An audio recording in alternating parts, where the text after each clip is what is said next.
quand je leur posais la question, est-ce que ça va être, si c'était ta fille, ta maman, ta soeur, ta compagne, tous me disaient, ah certainement pas. C'est-à-dire que eux, moi en tant que femme prostituée, je n'avais qu'une sous-existence. J'étais une personne éphémère qui rentrait dans la vie de ces hommes-là à un moment. Ça durait 5 minutes, 3 minutes, ou le temps que ça durait. Mais j'ai pu prendre conscience à ce moment-là, et bien avant qu'on parle du système des clients, des prostitueurs, parce que je l'ai entendu bien après, j'avais déjà, moi, fait aussi du travail en amont, c'est-à-dire en tant que prostituée, pour m'intéresser à ce que pensaient réellement les clients, de ce que j'étais moi en tant que personne prostituée. Et souvent de fois, je leur disais, est-ce que c'est indispensable dans ta vie? Et on va dire que pratiquement tous me disaient, j'ai ma femme, j'ai ma copine, je me suis mariée avant-hier, parce que ça c'est la vérité. On se dépêche parce que j'ai mes enfants. Moi, j'avais toujours entendu, même dans la prostitution, qu'il y avait le proxénète qui était condamné, la prostituée qui était condamnée. Donc, à un moment, je me suis posé la question, pourquoi nous, les femmes prostituées, nous sommes condamnées? Je veux dire, si nous sommes prostituées, c'est parce qu'il y a de la demande. Et la demande, ce sont les clients qui l'entretiennent. Le but de la marche a été ça, faire comprendre à la société que dans la prostitution, il y avait 3 acteurs, le proxénète, le client, et ensuite la personne victime de traite, victime de son passé, mais toujours victime, et que si elle restait dans la prostitution, c'est parce qu'il y en avait qui se permettaient d'acheter un acte sexuel contre... Parce qu'en fait, ils n'achetaient pas le corps, ils achetaient un acte. Moi, les clients, ils ne me demandaient pas qui j'étais, d'où je venais, comment je vivais, ni quelles étaient mes conditions. Ils venaient me demander une fellation, une pénétration, une masturbation, mais jamais ils m'ont demandé d'où je venais, qui j'étais, ce que je vivais. S'il y a des cigarettes qui sont vendues, c'est parce qu'il y a des acheteurs. Dans la prostitution, s'il y a des femmes qui sont mises à disposition des hommes, s'il y a des femmes qui sont ramenées chez nous victimes de la traite, c'est parce qu'il y a de la demande. Autrement, vous comprendrez bien que les proxénètes, ils iraient ailleurs. Ou ils arrêteraient. Et moi, c'est une chose que j'avais constatée quand j'étais à l'intérieur de la prostitution. Et bien avant que je puisse rallier le mouvement abolitionniste, ça a été une réflexion, ça a été des questions, ça a été des écrits, ça a été un long parcours pour que je puisse, moi, me prendre conscience que le jour où il n'y aurait plus d'hommes, eh ben, j'arrêterai. Le jour où il n'y aurait plus d'hommes clients. Et puis, je me suis rendu compte aussi, parce qu'en Charente-Maritime, donc j'avais fait un petit peu le calcul du pourcentage d'hommes qui avaient recours à des personnes prostituées, et c'était 7, 8, maximum 9%. Donc on se contactait, c'était toujours les mêmes clients. C'était souvent des hommes mariés, très souvent. C'était pas des hommes en manque d'affection, en manque d'amour, des hommes isolés. Il y en avait 1 sur 10 000 peut-être. C'était des hommes qui avaient une vie tout à fait normale, qui emmenaient leur... Parce que j'avais Leclerc à côté de chez moi, qui laissaient leur femme à Leclerc et qui venaient passer leur temps. Ça fait rire, mais c'est vrai. Qui, le jour de la Saint-Valentin, arrivaient avec un petit bouquet, vous savez, qu'on récupère au bout des caisses pour offrir à leurs femmes, et qui, eux, s'offraient une prestation sexuelle alors qu'ils n'en avaient pas du tout besoin, puisqu'ils se ramenaient des fleurs à leurs femmes. Donc c'est qu'ils avaient bien quelqu'un chez eux qui pouvait satisfaire. Mais seulement le client de la prostitution aujourd'hui, et depuis plus de 15 ans, c'est plus le client lambda qui vient pour une relation sexuelle, tout ce qu'il y a de plus banal. C'est le client qui a regardé un film porno, c'est le client qui a des grosses déviances. Et c'est le client qu'on entretient dans sa déviance, qui est aussi en grande souffrance, il ne faut pas le croire, parce que plus il avance, je vais vous raconter l'anecdote d'un homme que je frappais. Et vous savez, il y a eu l'histoire de la petite Estelle Mouzin qui a disparu, victime, on n'a jamais trouvé le corps. Et cet homme, il m'inquiétait parce qu'il avait des petits-enfants, parce que je sentais qu'il y avait quelque chose qui n'allait pas chez lui. Il venait pour que je le frappe, mais je veux dire, il avait besoin d'être frappé et d'être puni parce qu'il commettait quelque chose en dehors qui n'était pas normal. Donc, est-ce qu'il a touché aux petites filles, aux petits garçons? Je ne sais pas, il m'a toujours dit que non. Mais je me suis dit, je vais tenter une expérience. Je vais voir si petit à petit, il va revenir dans un état dit normal, de relation normale. Sa femme s'était suicidée, il y avait des choses qui étaient lourdes dans son passé.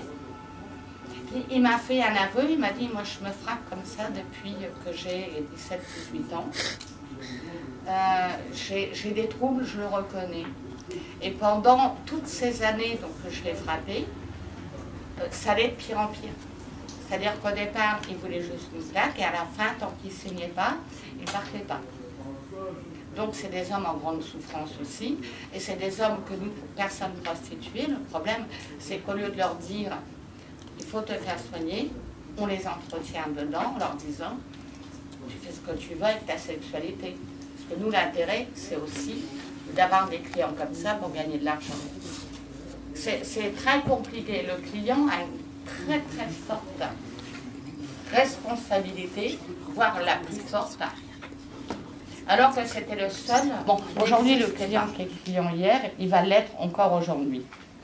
Le problème, la plus belle chose qui puisse arriver avec cette loi, c'est que nos enfants, nos petits garçons, nos petites filles, vont être élevés avec cette image autre, c'est-à-dire que vous n'avez pas le droit de consommer du corps, consommer le corps d'autrui.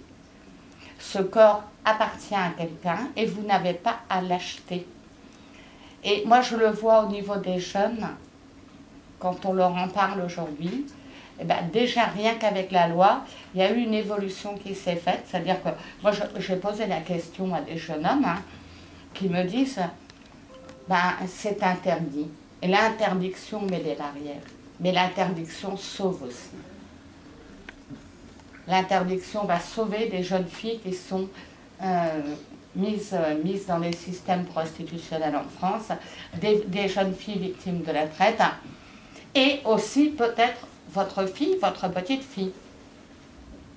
Parce qu'on ne se rend pas compte que la personne prostituée, ce n'est pas forcément ailleurs.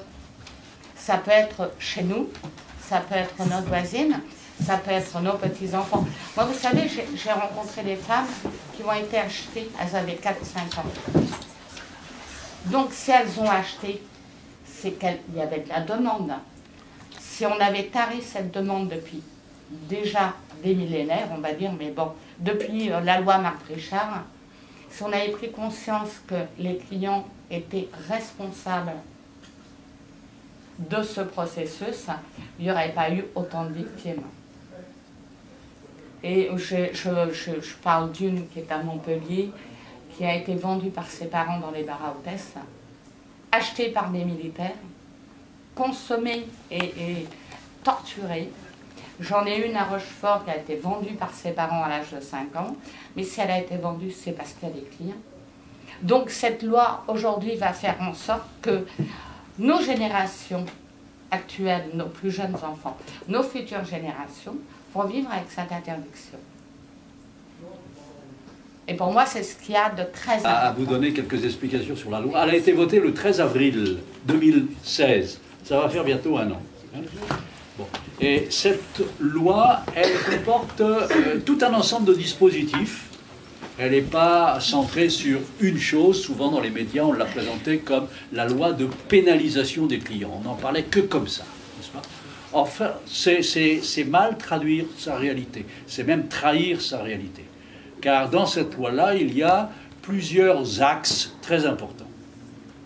Le premier axe, c'est de lutter contre le proxénétisme de renforcer la lutte contre le proxénétisme. Vous savez qu'en France, le proxénétisme est puni très sévèrement. Il y a des lois, il y a tout un arsenal de dispositifs législatifs qui permet de poursuivre les proxénètes. Et le proxénétisme a 1000 visages. Ce n'est pas simplement le méchant qui a mis la main sur des personnes dont Rosen a parlé tout à l'heure et qui les utilise vraiment comme des objets, qui les fait travailler, qui les use au travail et qui tire le fric. Ça peut être beaucoup plus subtil que ça. Mais le proxénétisme, c'est toutes les formes d'exploitation d'une personne à travers la prostitution.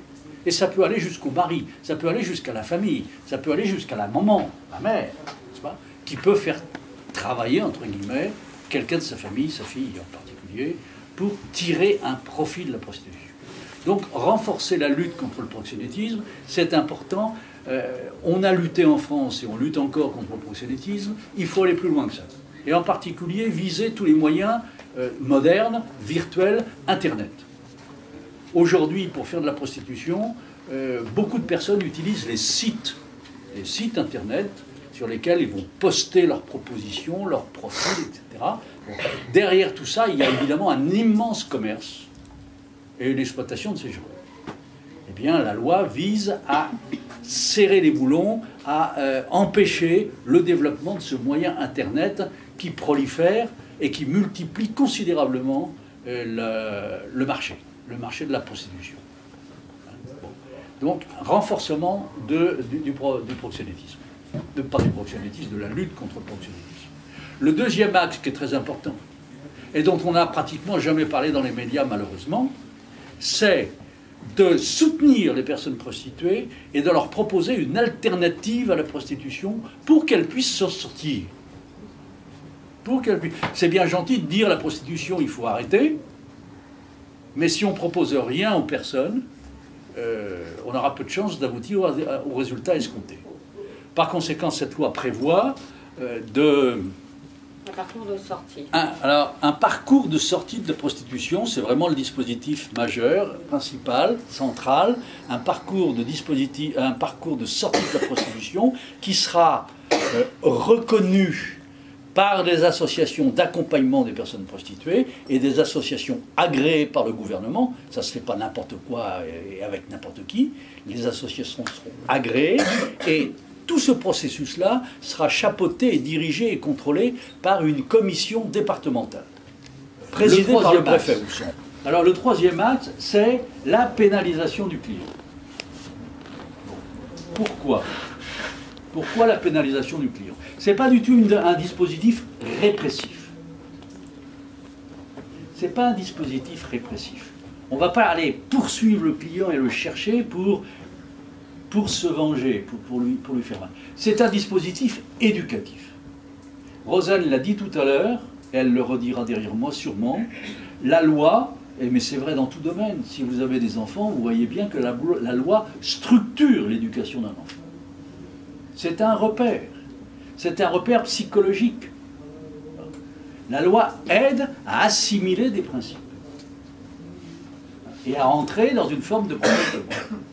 Sans loi, sans repère, un repère un peu autoritaire, si vous voulez, la loi est une autorité, comme celle du père ou de la mère, c'est le laisser-aller, c'est la d'édicter le principe, comme on l'a fait au XIXe siècle avec l'esclavage, par exemple, comme on l'a fait au XXe siècle avec le viol, il n'y a pas encore si longtemps, d'édicter un principe selon lequel on n'a pas le droit d'acheter la sexualité de quelqu'un.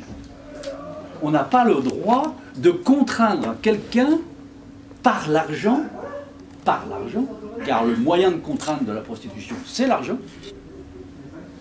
On n'a pas le droit de contraindre quelqu'un à un acte sexuel à cause de l'argent. Ça, c'est un principe qui est aujourd'hui inscrit au cœur de nos sociétés, c'est comme un pilier, si vous voulez, hein, autour duquel va pouvoir se réorganiser normalement notre vie sociale. Le jour où on a défini que l'esclavage était interdit, que l'esclavage n'était pas admissible, eh bien, on a réorganisé nos rapports entre humains et entre nations. Le jour où on a décidé que la sexualité d'autrui ne doit pas rentrer dans un rapport marchand et ne doit pas être placée sous la contrainte de l'argent, alors on commence à considérer l'autre et les rapports hommes-femmes en particulier d'une autre façon. Et surtout, on va pouvoir transmettre aux enfants très tôt ce principe comme un des repères de leur, de leur situation personnelle, de l'image qu'ils vont se construire d'eux-mêmes à l'intérieur de la société, de l'image des rapports humains, hommes-femmes. Jusqu'à aujourd'hui, à cause de la prostitution ou à travers le miroir de la prostitution, on admet que la femme est finalement au service de l'homme, on peut la réduire au service de l'homme et au service de ses pulsions et au service de ses besoins soi-disant irrépressibles. Eh bien, ce principe-là doit servir au moins une chose, c'est à établir une égalité entre hommes et femmes d'une autre nature que celle que l'on vit aujourd'hui. On a beau proclamer de grands principes sur le plan économique, sur le plan politique, en disant il n'est pas normal qu'à l'Assemblée nationale il n'y ait pas la parité homme-femme, que sur le plan économique il n'y ait pas la parité homme-femme dans les salaires, par exemple, ou dans l'attribution des responsabilités, alors qu'on continue à admettre, et à admettre dans nos têtes, pas seulement dans les règles, mais dans nos têtes, c'est ça qui est beaucoup plus grave. On continue à admettre dans nos têtes, confusément, que finalement la femme, légitimement peut-être, est au service de la volonté et du désir et de la domination masculine. On n'a plus besoin d'avoir des femmes qui sont mises à disposition des hommes pour protéger une espèce de race supérieure ou de... voilà, les femmes, aujourd'hui, partout, on peut comprendre que la femme se soit libérée. Donc, à l'époque, il y avait les femmes et les autres. En mai 68, il y a eu quand même une belle révolution. Il y a eu le droit à l'IVG, le droit à la pilule. Donc, ce droit pour un homme d'assouvir ses pulsions, il aurait dû aussi être anéanti. On aurait dû à ce moment-là se dire on n'a plus besoin des femmes prostituées, qui étaient des sous-femmes. Et puis du coup, on a avancé dans le temps en laissant à certains hommes le besoin d'avoir une prostituée à disposition pour soulager soi-disant ces femmes. Mais les femmes aujourd'hui n'ont pas besoin d'être soulagées. On n'est pas, nous les prostituées, des sous-femmes. Moi je parlais vulgairement, je disais, en fait je sers de vide-couille. C'est violent, mais c'était ça. Servir de vide-couille au XXIe siècle, je suis désolée, mais on a quand même avancé. Alors, tant qu'égalité des femmes, entre les femmes et les hommes, on nous a libérés, on nous a offert la pilule, on nous a offert le droit de nous faire avorter, de porter un enfant quand on veut, quand on le souhaite. Et puis, on laisse encore aux hommes le droit d'acheter le corps des femmes.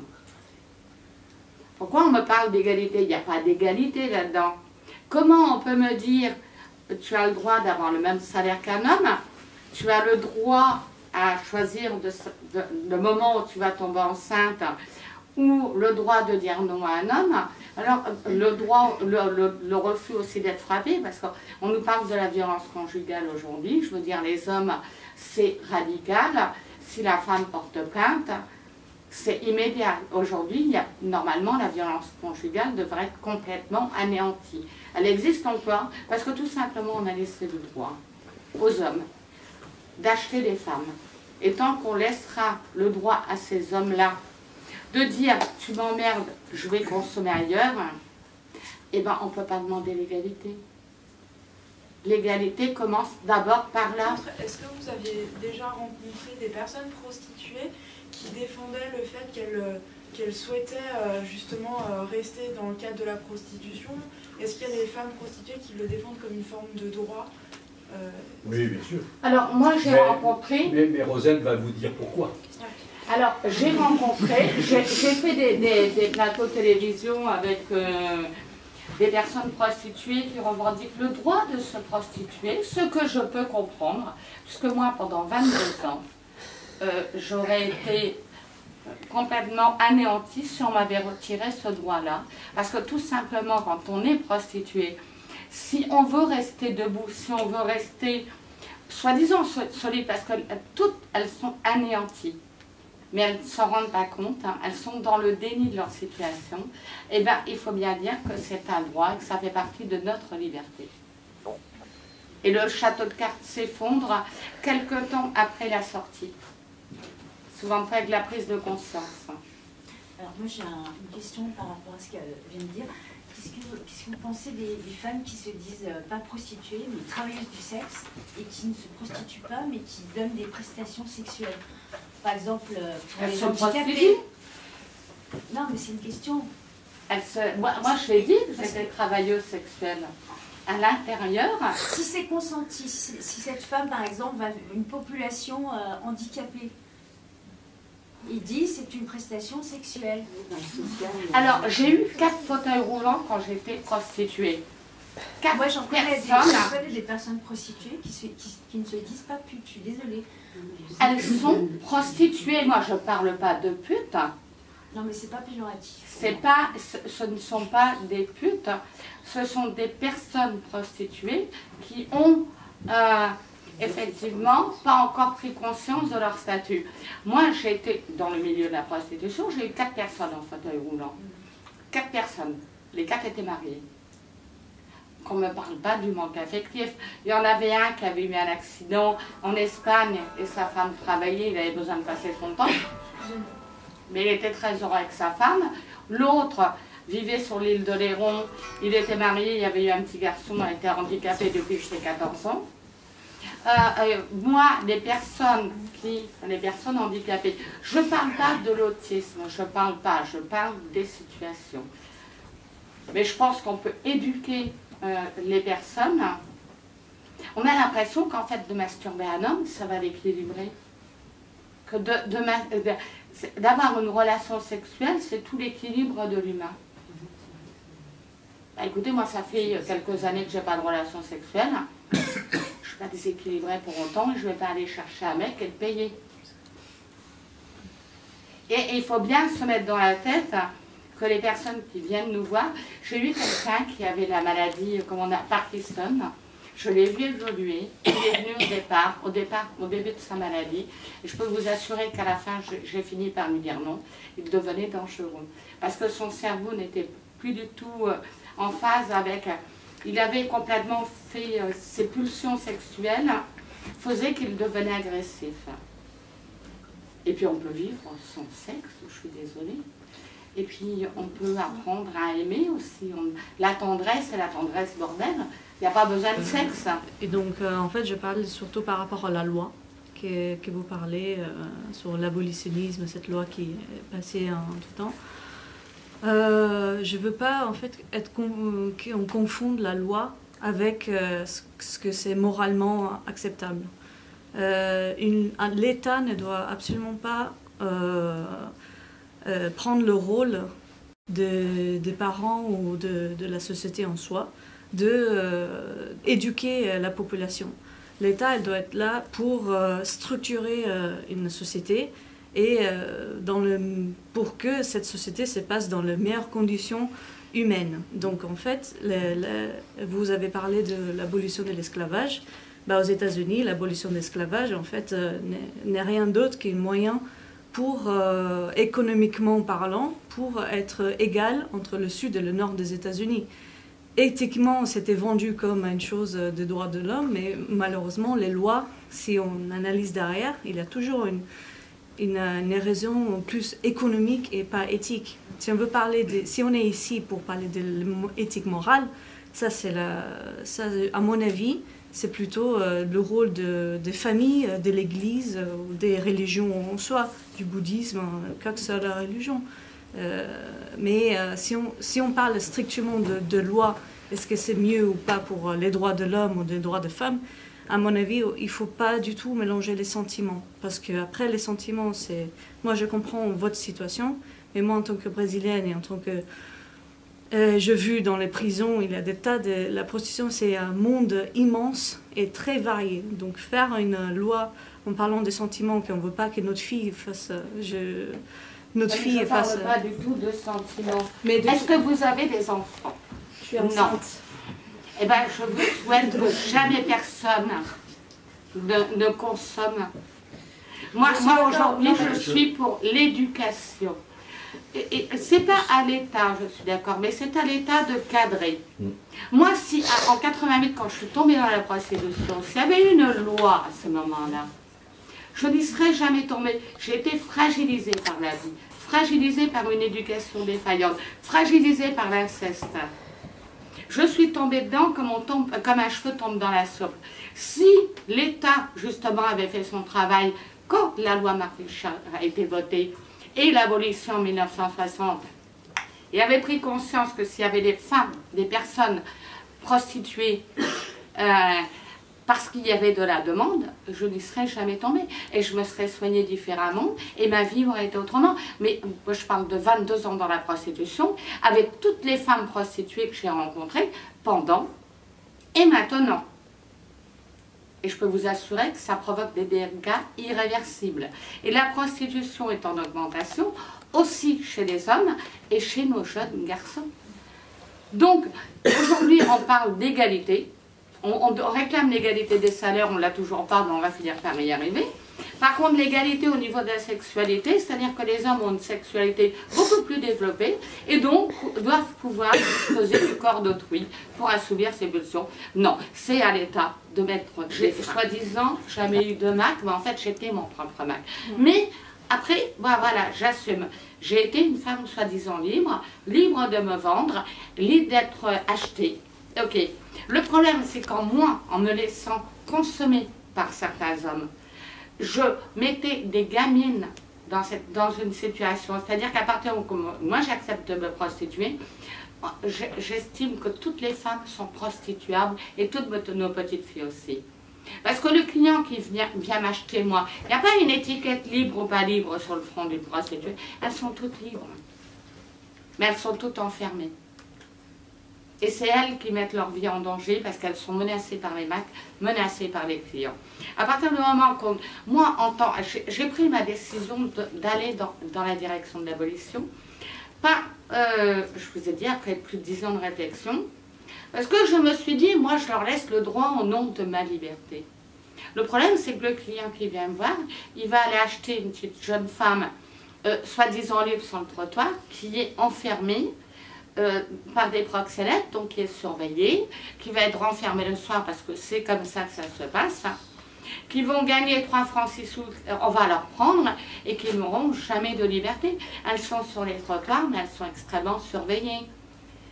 Mais donc, c'est un cas spécifique de la prostitution. Il y a tellement lequel la traite des êtres humains, c'est pas un cas spécifique, c'est 95% de la prostitution et des femmes prostituées. Les femmes soi-disant libres, ça n'existe pas. En inversant la recherche pénale. On dit à la prostituée, voilà, aujourd'hui tu as, toi, la possibilité, on ne t'interdit pas de te prostituer, parce qu'on sait très bien que la prostitution, c'est au-dessus de tout, et il faut d'abord soigner. Mais on lui dit, tu as l'autorisation, et tu as le droit aujourd'hui de porter plainte. Moi j'ai été violée, j'ai eu un pétard sur la tête, j'ai été frappée. J'ai appelé la police, j'ai fait mes expériences. J'ai eu une femme et un homme qui sont restés comme ça et qui m'ont dit, ben on fait quoi? Il n'y a pas de viol, vous êtes prostituée. Et puis, comment prouver que vous n'étiez pas d'accord pour les couples puisque vous êtes prostituée? Aujourd'hui, on inverse la charge pénale et on dit aux hommes, ok, si vous y allez, vous prenez des risques. Et si vous la maltraitez, voilà ce que vous encourez, ça l'appelle la police. C'est-à-dire que ce n'est pas elle qu'on va mettre en cellule, mais ça va être... La prostitution, elle est donc légale. Et il y a un rapport qui a été fait il y a 1 an. Et moi, je ne connais pas grande chose à la prostitution, donc du coup, j'étais curieux de le découvrir. Et justement, le rapport qui disait qu'est-ce que ça fait par rapport aux autres pays, en Allemagne, le fait que la prostitution ne soit pas interdite. Et la traite humaine, elle est 3 fois plus élevée qu'en France, par exemple. Puisque la prostitution passe quand même par des réseaux de passeurs, ça passe quand même sous la contrainte, même si effectivement c'est légal, ça peut se faire, vous allez à Hambourg, dans ma ville, à la Reeperbahn, vous allez les prostituées, ils sont derrière les vitrines, on peut les regarder comme on peut regarder aujourd'hui ici les mannequins avec des vêtements, mais ce sont des filles qui sont là sous la contrainte. et qu'on leur prend le passeport quand ils arrivent en Allemagne pour qu'ils ne puissent pas justement porter plainte parce qu'ils sont sans papier, ou on leur dépouille de toute la richesse qu'ils ont pour qu'ils puissent surtout rien acheter, et toute la prostitution, au moins à 95%, elle se fait sous la contrainte. Et donc moi je pense que dans un pays où c'est maintenant autorisé depuis des dizaines d'années, c'est quand même la preuve que ça ne marche pas. Et je suis beaucoup plus effectivement en accord avec la loi plus éducative qui diminue la demande et parallèlement aide les personnes prostituées à pouvoir s'en sortir. Puisque ça, effectivement, je n'ai jamais réfléchi à la question, je suis content de l'entendre aujourd'hui. Donc, mais la France n'a jamais interdit à une femme de se prostituer. Moi, j'ai été déclarée. Je n'avais pas marqué sur ma déclaration d'URSSAF prostituée, je marquais prestation de service. On ne m'interdisait pas de me prostituer. Et je pouvais même passer mes pubs avec mon numéro de Syrie. Le problème de l'Allemagne, et c'est vrai que c'est très bien de relever ce phénomène, en Allemagne, on leur a donné le droit de travailler, et je crois qu'il y a eu 70 ou 100 femmes prostituées qui se sont déclarées. Et toutes les autres ne pouvaient pas se déclarer parce qu'elles sont dans la traite. Supposons que notre fille se prostitue. La question est de savoir comment si elle se prostitue, comment est-ce que ça s'est géré. Bien sûr qu'il faut diminuer et abolir, et je pense qu'on est d'accord, mais si ça arrive, comment est-ce que c'est géré et comment est-ce qu'on... Donc ce que fait votre association, si j'ai bien compris, accompagner les femmes qui souhaitent en sortir ou les aider si elles sont Ce que nous disons, c'est que tant que perdure le principe que il est possible, oui, bien sûr, je suis bien d'accord avec ça, on ne peut pas endiguer. On ne peut pas endiguer. C'est ça le problème. Et il y a des passages. Donc il faut arrêter un jour. Il faut bien sûr, tarir la demande. Pour celles pour qui ça continue, on ne peut pas, regarder leur situation. Ah ouais, bien sûr. Et la loi, justement, pour celles qui continuent, la loi leur dit, écoutez, si vous voulez vraiment sortir, on peut vous aider, on peut vous accompagner. On peut mieux vous protéger aussi. La protection des personnes. Théoriquement, hein. Après, comment ce sera appliqué voilà. Et puis inverser la honte aussi. Inverser cette honte que les personnes prostituées portent, et un petit peu la remettre où elles devraient être. Je ne sais pas si j'ai... Parce que si on parle aujourd'hui de la prostitution, c'est bien parce qu'il y a un problème, mais je ne sais pas si vous avez... On parle des prostituées, on parle de la prostitution, on en est encore là, c'est-à-dire que la prostitution, c'est que les femmes. Et ça reste un problème de sous-femmes même. Aujourd'hui, c'est inversé.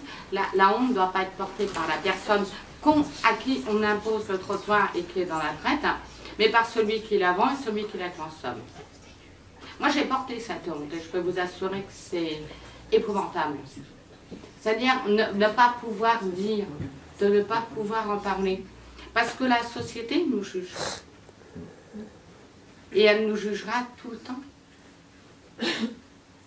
Et tant que cette honte ne sera pas inversée, tant qu'elle ne sera pas à la bonne place, bien évidemment, on n'avancera pas. Le problème, c'est d'avouer qu'on est prostitué. La question que je me pose, c'est que du coup, comment, parce qu'à un moment donné, bon, si en plus il y a ce levier-là de l'obtention de titres de séjour et d'avoir accès à un statut de personnes qui sont en situation régulière sur le territoire, moi ça me fait un peu penser au même mécanisme qu'on peut trouver au niveau de l'OFPRA par rapport aux réfugiés, aux demandeurs d'asile, où les personnes vont être dans une posture, ils vont devoir justifier.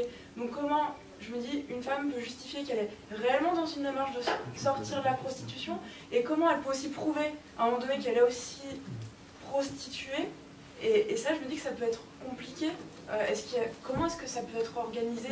Comment est-ce qu'on peut recueillir le témoignage de ces femmes, en sachant qu'en plus que quand elles en parlent, moi j'ai pu échanger, j'ai eu l'opportunité d'échanger avec une personne qui s'était prostituée, et c'était très douloureux pour elle. Il y avait quelque chose qui était... il y avait une problématique de l'ordre de l'intrusion qui était très forte.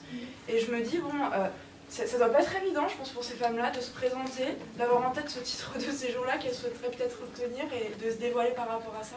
Alors, c'est notre travail, nous, en tant qu'association, de recueillir justement ces récits, d'aider les personnes à faire une démarche de demande d'asile, et donc de peu à peu, faire la vérité sur ce qu'elles sont, sur ce qu'elles font. C'est difficile, c'est vrai. Actuellement, l'OFPRA et enfin le système, si vous voulez, d'accueil des étrangers, de reconnaissance des étrangers, insiste énormément. Il faut qu'elles fassent la preuve qu'elles ne sont plus dans la prostitution, qu'elles ont coupé avec leur réseau. Moi, ça me laisse perplexe, parce qu'on nous demande de faire la preuve d'une absence. Et on ne prouve pas une absence. Et on a beau dire « je ne suis plus dedans, j'ai quitté », nous, association, on a beau écrire des témoignages en disant « nous la connaissons depuis 2 ans, depuis 3 ans, elle n'est plus dans la prostitution ». Non, vous n'avez pas été convaincu. Il y aura des critères à respecter, il y aura également des preuves à donner, non pas qu'elles ne sont plus dans la prostitution, mais qu'elles avancent dans leur insertion, qu'elles font des choses pour leur formation, pour chercher de l'emploi, pour se soigner, pour, je ne sais pas moi, on va voir, parce que tout ça, c'est pas encore lancé. Clairement, aujourd'hui, pour une personne en situation régulière, obtenir un titre de séjour, etc., c'est la croix et la bannière, et je me dis, d'autant plus pour ces personnes-là, dans ce contexte-là, j'ai l'impression que c'est un peu un rideau de fumée. Enfin, c'est chouette la démarche, mais je me dis que ça doit être compliqué de décrocher ces titres de séjour. Alors moi, excuse-moi, on a eu la loi Sarkozy, la loi 2002, qui disait, si tu dénonces ton proxénète, tu auras la possibilité d'obtenir des papiers. Alors, on est bien d'accord. Combien ont obtenu leurs papiers? Très peu, parce que le problème, c'est qu'il n'y en a pas. Et comme souvent de fois je dis, cette loi a du positif, justement, pour éduquer nos futures générations et pour essayer de protéger le plus de monde possible. On sait très bien que l'alcool a été interdit, et on a encore qui boivent, parce qu'il y a aussi des troubles du comportement chez les prostituées. C'est un peu le même processus que les femmes battues, avec des rechutes. Et ça, on le sait. Donc, il va falloir travailler sur le présent pour construire un avenir qu'elles n'ont jamais eu avant, en fait. Parce qu'une femme dans la prostitution, c'est un trou béant dans sa vie, aussi bien au niveau de ses droits, mais aussi au niveau de sa vie personnelle. Souvent de fois, il faut récupérer les papiers, les enfants qui sont à droite, à gauche, et il faut se reconstruire. Il faut à peu près 1 an pour qu'une personne prostituée, là je ne suis pas tout à fait d'accord avec la loi, parce qu'on demande à une personne qui demande de sortir, donc une personne étrangère, qu'elle ait un titre de séjour provisoire à condition qu'elle entame un processus de sortie avec des formations, qu'elle fasse preuve. Il faut à peu près 1 an pour se reconstruire déjà. Oui, mais c'est renouvelé. C'est renouvelé pendant 2 ans, 6 mois par 6 mois. Enfin, on verra. En sachant que sur les personnes étrangères, il y a la barrière de la langue. Donc il faut aussi entamer un processus en fait pour apprendre le français, pour apprendre un métier. Et c'est vrai que c'est juste. Mais je veux dire, au bout de 2 ans qu'on a fait ses preuves, normalement l'autorisation de séjour arrive. C'est long, mais c'est compliqué en fait. Moi je le dis, je soutiens le mouvement du lit. J'en suis à peu près une 30aine. Il m'arrive de passer 2 jours d'affilée. Je suis pas centre social, je ne suis pas rémunérée. Je sais que vous avez des temps limités pour chaque personne. Moi, quand j'en prends une, je la prends pendant des fois 8 jours d'affilée. C'est-à-dire qu'il faut tout remettre. Aller chercher un numéro de sécurité sociale, un dossier de demande d'asile. Et en Charente-Maritime, on n'a pas beaucoup de prostituées étrangères. On en a à Poitiers. Mais il y a tout un processus à mettre en route et souvent de fois c'est très très long. Il faut, alors j'ai une élue de La Rochelle qui m'a dit, pour une personne prostituée, on a mobilisé une dizaine de personnes pour qu'elles retournent. Ben oui, il y a des rechutes. Elles ont besoin d'être sécurisées d'un côté, c'est-à-dire que quelque chose se mette en place. Et vous savez très bien qu'au niveau des services sociaux, pour faire une demande d'aide, une demande de logement, il faut du temps. On n'arrive pas en décrochant le gros lot. Et souvent de fois, ces femmes-là sont dans l'immédiateté. Elles n'ont pas le temps. Je me souviens qu'il y a quelques années, j'avais écrit au préfet pour dénoncer la mesure assez violente qu'il avait prise d'expulsion des personnes prostituées, cours Charlemagne. Alors, il m'a invité à venir, j'ai été reçu par un sous-fifre, mais qui m'a transmis quand même ce que le préfet avait à nous dire. Il me dit, qu'est-ce que vous voulez qu'on fasse pour vous? enfin pour vous, et je lui avais répondu qu'on aide ces personnes-là à retrouver du travail. Il y en avait beaucoup qui cherchaient du travail, on n'arrivait pas à en trouver. Il dit, bon, on va saisir le directeur de Pôle emploi pour qu'il mette en place un dispositif, vous irez le rencontrer. C'est ce que j'ai fait. J'ai été rencontrer le directeur de Pôle emploi, il m'a proposé un dispositif de mettre 3 personnes spécialement consacrées à l'accueil des personnes prostituées qu'on lui enverrait. Au bout de 6 mois, les 3 personnes ont été réduites à 1, parce qu'on a trouvé qu'on n'envoyait pas assez de personnes. Et au bout d'1 an, la seule personne qui était restée, qui avait pris ce travail vraiment à cœur, m'a dit, j'ai vraiment un grand regret, c'est qu'on va supprimer le dispositif parce que c'est pas rentable. Il n'y a pas assez de monde. La rentabilité quantitative. Dans ce domaine-là, il n'y a pas de rentabilité quantitative. Quand on est obligé de faire des demandes de subventions et qu'on est questionné sur la rentabilité, les résultats, les preuves, qu'on va dire, qu'est-ce que je vais donner comme résultat? Je donne quoi comme résultat? Comment j'évalue le résultat du travail? Il faut sortir de ça. Parce que chaque personne est unique, et c'est vrai. Moi, j'ai suivi une jeune femme à Montpellier qui a été vendue par ses parents quand elle avait 3 ans jusqu'à la puberté. Je l'ai récupérée en 2012 dans des conditions terribles de dédoublement de personnalité. Elle m'appelait le matin, elle travaillait. Hein. Donc le matin, elle était la petite fille de 3 ans qu'on vendait. À midi, quand elle rentrait, pauvre, parce que, évidemment, la loi, il y a eu beaucoup de journaux, d'émissions de télé, et ça l'avait perturbée. Et pendant à peu près 3 ans, je l'ai portée à bout de bras, c'est-à-dire matin, midi et soir, comme une psy, sauf que je ne le suis pas et je ne suis pas formée pour. Et puis un jour, elle m'a fait envoyer un bouquet de fleurs, et je me suis dit, tiens, j'étais à sa rencontre, j'étais à Montpellier. Elle ne sortait pas de chez elle, elle était séquestrée chez elle. C'est une petite jeune, une petite française, enfin petite jeune, elle a 39 ans aujourd'hui, mais elle a été prostituée pendant longtemps et ça a été très long. J'ai été la rencontrer et elle me dit, bah, c'est toi qui m'as forcé à reprendre confiance en moi. Parce que lorsque j'ai fait cette conférence à Montpellier, je ne lui ai pas dit tu viens. Je lui ai dit écoute, je suis là. Tu m'enverras un petit message et tu me diras si tu es là ou pas. Elle était toute seule dans son coin, je suis arrivée, je l'ai mise en relation avec le mouvement d'Uni de Montpellier, parce que moi je ne suis pas de Montpellier, je ne peux pas continuer. Et aujourd'hui, ça a mis 3 ans à peu près, elle va aller, comme elle me dit, c'est une renaissance. C'est-à-dire qu'elle avait cette chose qui traînait au fond d'elle, qu'elle n'avait jamais osé parler, qui était cette chose grave. Quand on voit une petite fille, c'est grave, ces abus, ces viols, cette souffrance. Et le fait d'en parler et d'oser en parler, eh ben, ça l'a libérée. Et maintenant, elle sort de chez elle, elle vit en couple, elle est épanouie, elle me dit, c'est pas grave, il n'y a pas que moi, il y a eu un psychologue qui a été formé pour recevoir ces personnes-là. Le psychologue a fait comme moi, il y a passé du temps. C'est-à-dire qu'une personne prostituée, victime de la traite ou pas, c'est un parcours du combattant parce qu'il faut tout remettre en place là-haut.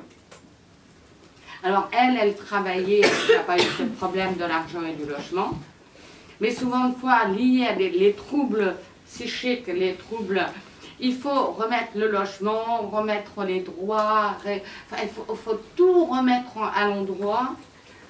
Et avec des brides, je ne sais pas toi, avec des brides de mots, de noms, d'endroits, un numéro de sécu. J'ai raconté hier l'histoire d'une personne sur Paris, française née à Paris. Elle n'avait pas son numéro de sécu, elle avait 62 ans, elle ne savait pas qu'elle avait droit à une carte verte.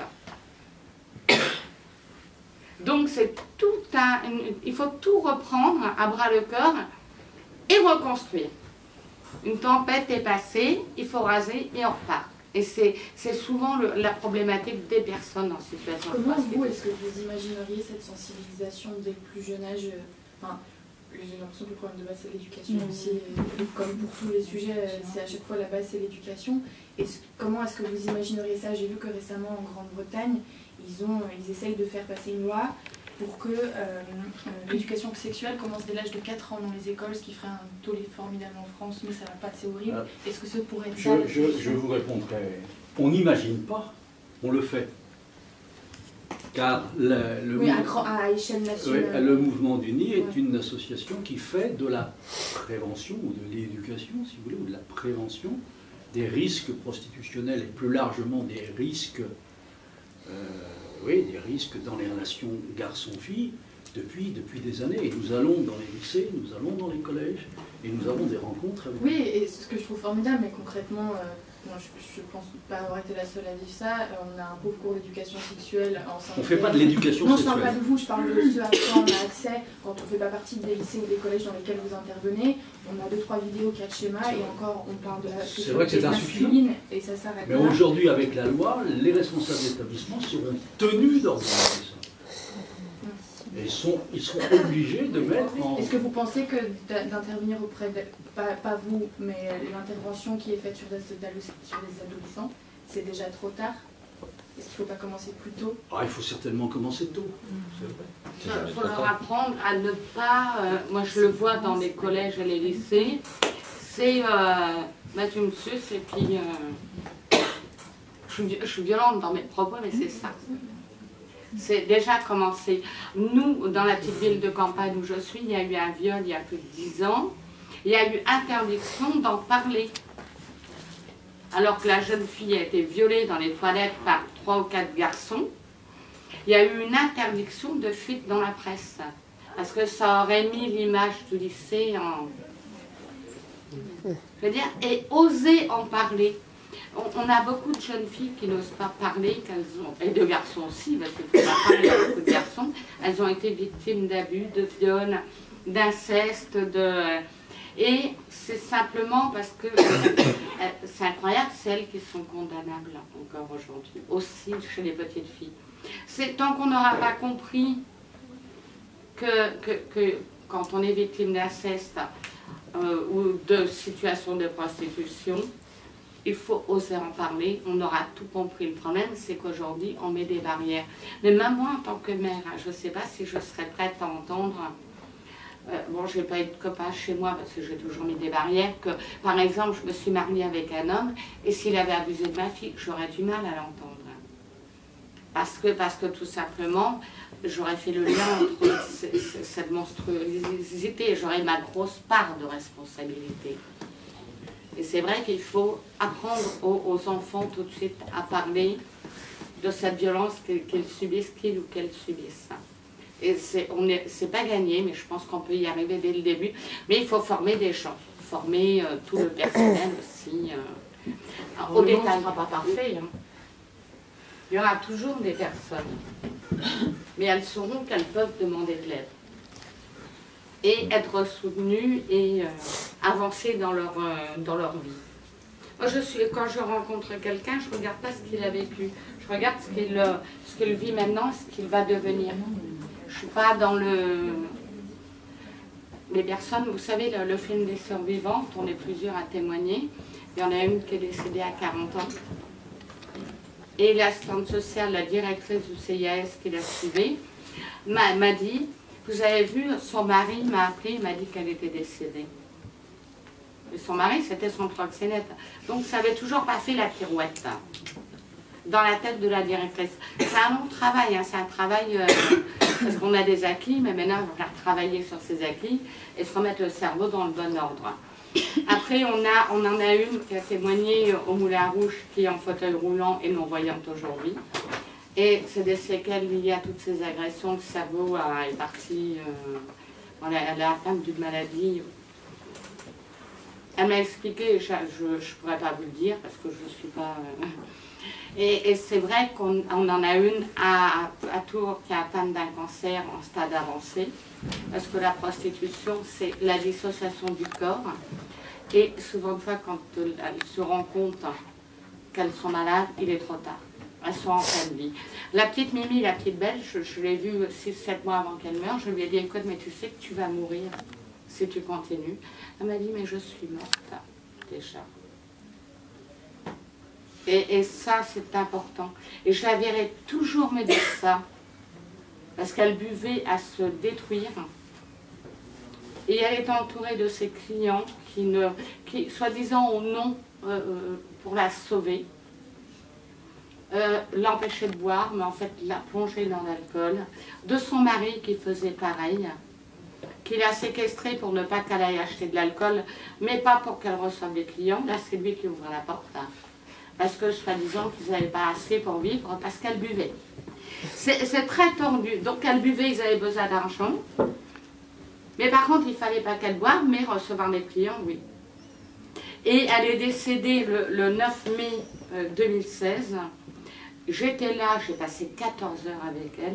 Il y avait un espèce de processus entre le mari, qui était le premier proxénète, le client sauveur, qui devenait le proxénète. Il y en avait 4 à l'hôpital. Et les uns les autres se demandaient, quand un partait, l'autre prenait le relais, comme si, en stade terminal d'une cirrhose, parce que bon, elle était... eh bien, on pouvait encore en tirer quelques bénéfices. Et quand elle est morte, hein, ils ont eu le culot d'appeler son père pour qu'il paye l'enterrement. Parce qu'ils ne pouvaient pas payer l'enterrement. Donc, il faut quand même prendre conscience de la gravité de ces femmes-là qu'on maintient la tête sous l'eau. Et il y en a combien? 6 qui témoignent dans le documentaire.